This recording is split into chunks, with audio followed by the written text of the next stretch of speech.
ராகு, சூரியன், சுக்கிரன் ஆகிய மூன்றும் உங்கள் 10ஆம் வீட்டில் இருக்கும். ராகு மற்றும் சூரிய கிரகணம் இந்த பகுதியில் தோஷங்களை ஏற்படுத்தக்கூடும். இது உங்கள் தொழிலுக்கு நல்லதல்ல. எனவே நீங்கள் எச்சரிக்கையாக இருக்க வேண்டும். உங்கள் 11வது வீட்டில் வக்ர புதனுடன் குரு உங்கள் வருவாயை உயர்த்துவதில் குறிப்பிடத்தக்க பங்களிப்பை வழங்கும். இந்த நேரத்தில் உங்கள் உயர் அதிகாரிகள் உங்களுக்கு ஆதரவாக இருப்பார்கள். இதனால் பணித்துறையில் கடினமான சூழ்நிலைகள் இருந்தபோதிலும் உங்களை மேம்படுத்துவதற்கும் தடைகளை கடப்பதற்கும் உதவியாக இருக்கும். வணிகர்களை பொறுத்தவரை உங்கள் நிறுவனத்தில் மாத தொடக்கத்தில் இருந்து நல்ல செயல்திறனை எதிர்பார்க்க வேண்டும். உங்கள் செயல்திறன் நாளுக்கு நாள் மேம்படும்.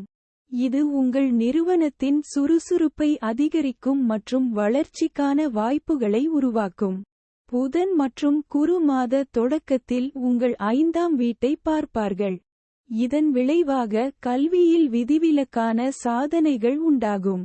நீங்கள் எப்போதும் உங்கள் படிப்பில் உற்சாகமாக இருப்பீர்கள். போட்டித் தேர்வுகளுக்கு தயாராகும் மாணவர்கள் முயற்சி செய்து நல்ல பலனை எதிர்பார்க்க வேண்டும். நீங்கள் வேலை செய்யும் வேகம் உங்கள் வெற்றியை தீர்மானிக்கும் மற்றும் நீங்கள் திறம்பட செயல்பட முடியும். இது போட்டியில் தேர்வு மற்றும் மாதத்தின் 2ஆம் பாதியில் ஒரு நிலையை பற்றிய தகவல்களுக்கு வழிவகுக்கும். 10ஆம் வீட்டில் ராகு, சூரியன், சுக்கிரன், கேது ஆகியோர் 9ஆம் இடத்தில் இருந்து 10ஆம் வீட்டிற்குள் நுழைந்து வக்ர புதன் சகல கிரகங்களுக்கும் 4ஆம் வீட்டை பார்ப்பதால் குடும்ப வாழ்க்கையில் டென்ஷன் உச்சத்தில் இருக்கும். உங்கள் தந்தையின் உடல்நிலை அவ்வப்போது பிரச்சினையாக இருக்கலாம் மற்றும் நீங்கள் அவர் மீது அக்கறை காட்டுவீர்கள். அவர் மருத்துவமனைக்கு செல்ல வேண்டியிருக்கலாம். எனவே கவனமாக இருங்கள் மற்றும் அவரது உடல்நிலையை சரிபார்க்கவும். புதன் மற்றும் குரு 5வது வீட்டை குறிக்கும். இது உங்கள் தகவல் தொடர்பு திறன்களை முழுமையாக பயன்படுத்தவும் உங்கள் இதயத்தை உங்கள் காதலிக்கு வழங்கவும் உங்களை அனுமதிக்கிறது. அவர்களுடன் உங்கள் ஒவ்வொரு உணர்ச்சியையும் வெளிப்படுத்துவீர்கள். அது அவர்களுக்கு மிகவும் சாதகமான தாக்கத்தை ஏற்படுத்தும் மற்றும் அவர்கள் உங்களை முழுவதுமாக நேசிக்கத் தொடங்குவார்கள்.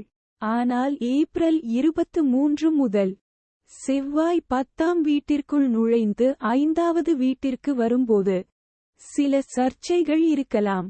மாதத்தின் தொடக்கத்தில் உங்கள் வாழ்க்கை துணையால் சில பலன்கள் கிடைக்கும். அது உங்களுக்கு பயனளிக்கும். நீங்கள் அவருடைய பெயரில் அல்லது அவருடன் கூட்டு சேர்ந்து எந்த ஒரு தொழிலையும் நடத்தினால் இந்த மாதம் உங்களுக்கு இன்னும் கூடுதலான நன்மைகளை அளிக்கும். உங்கள் சமூக வட்டம் வளரும்.